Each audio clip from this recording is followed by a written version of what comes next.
इस साल भी हम अपनी पारंपरिक फैमिली फोटो तो नहीं ले पाए, किंतु वर्चुअल रूप में ही सही हमने आसियान इंडिया समिट की परंपरा को बरकरार रखा है।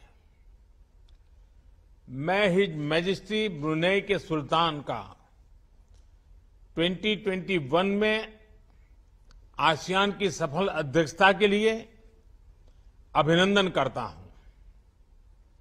योर मैजेस्टी, एक्सेलेंसीज, कोविड-19 महामारी के कारण हम सभी को अनेक चुनौतियों से जूझना पड़ा, लेकिन यह चुनौतीपूर्ण समय भारत आसियान मित्रता की कसौटी भी रहा। कोविड के काल में हमारा आपसी सहयोग, आपसी संवेदना भविष्य में हमारे संबंधों का बल देते रहेंगे।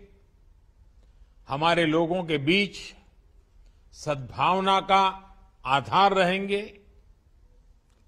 इतिहास गवाह है कि भारत और आसियान के बीच हजारों साल से जीवंत संबंध रहे हैं।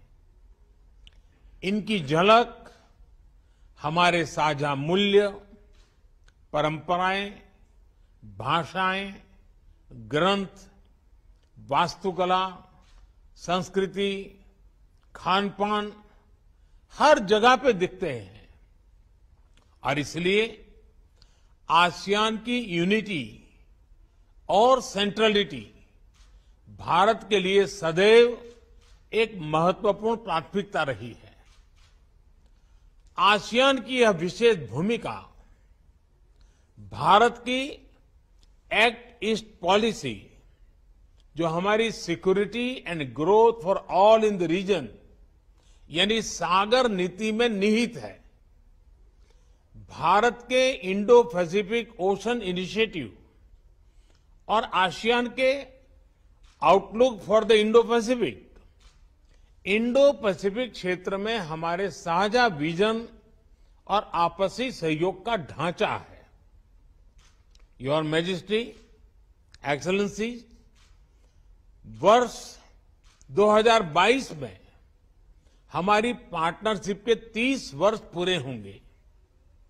भारत भी अपनी आजादी के 75 वर्ष पूरे करेगा।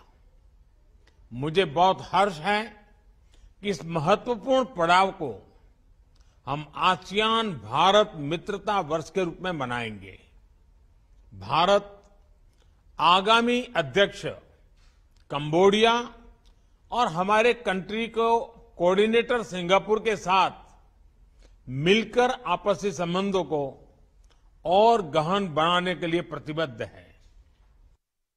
अब मैं आप सभी के विचार सुनने के लिए आतुर हूं।